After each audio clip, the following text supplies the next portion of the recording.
নমস্কার বন্ধুরা, আমি মর্নিং স্কুল সরকার যে চালু করেছেন সেটা একদিকে যেমন ঠিক আছে, কিন্তু তার কিছু অসুবিধারও যথেষ্ট ব্যাপার আছে। যেমন ধরুন, মর্নিং স্কুলে যে গরমটা খুব যে কমে যায় সেটা যেমন যায় না, বা কম থাকে সেটা যেমন যায় না, তেমনি বহু দূর দূরান্ত থেকে শিক্ষক শিক্ষিকারা আসেন। তাদের পক্ষে সকালবেলা এত তাড়াতাড়ি করে স্কুলে জয়েন করা সত্যি একটা চাপের ব্যাপার। এক্ষেত্রে হয়তো অনেক ক্লাস কমায় যেতে পারে। তাছাড়া সেসব শিক্ষক শিক্ষিকারাও তারা তাদের ক্লাস নিতে পারবেন না, এটা একটা যেমন দিক। তেমনি আবার এই যে বহু স্কুল আছে যেখানে কিন্তু দুটো শিফটেই ক্লাস হয়। ধরুন সকাল 7টা 20 থেকে 11টা, কি 6টা থেকে 11টা, হ্যাঁ, প্রাইমারি প্রি প্রাইমারি এদের ক্লাস হয়। আবার ধরুন 11টা থেকে বড়দের মানে 5 to 12 ক্লাস হয়। তাহলে পরে এরা কোথায় যাবে? এদের পক্ষে ক্লাস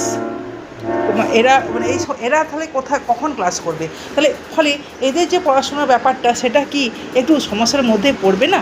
আমি আশা করি এই ব্যাপারগুলো আমাদের রাজ্যের নতুন সরকার একটু খুঁটিয়ে দেখবেন, কেননা তাদের দিকটাও কিন্তু দেখতে হবে।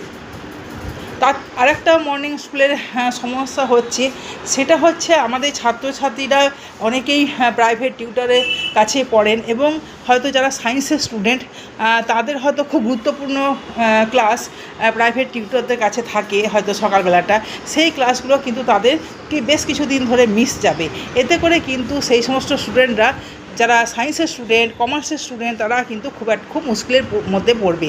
তাই আমি এই মর্নিং স্কুলের ব্যাপারটাতে কিন্তু একটুখানি সমস্যা দেখতে পাচ্ছি।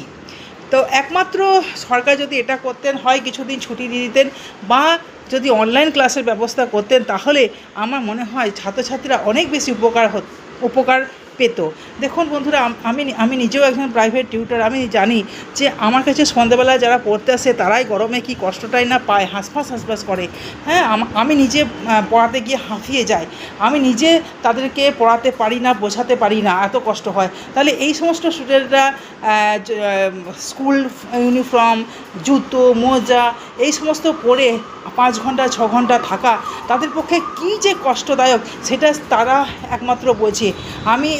আমি অনেক স্টুডেন্টের সাথে কথা বলছি যারা আমার কাছে পড়তে আসে, তাদের সাথে কথা বলে আমি জানতে পারছি এটুকু যে তাদের কিন্তু খুব কষ্ট হচ্ছে। এমনকি তারা কোনো সময় মাথা ঘুরে পড়ে যাচ্ছে, কোনো সময় তাদের গা গোলাচ্ছে, গা অবিগত দিচ্ছে।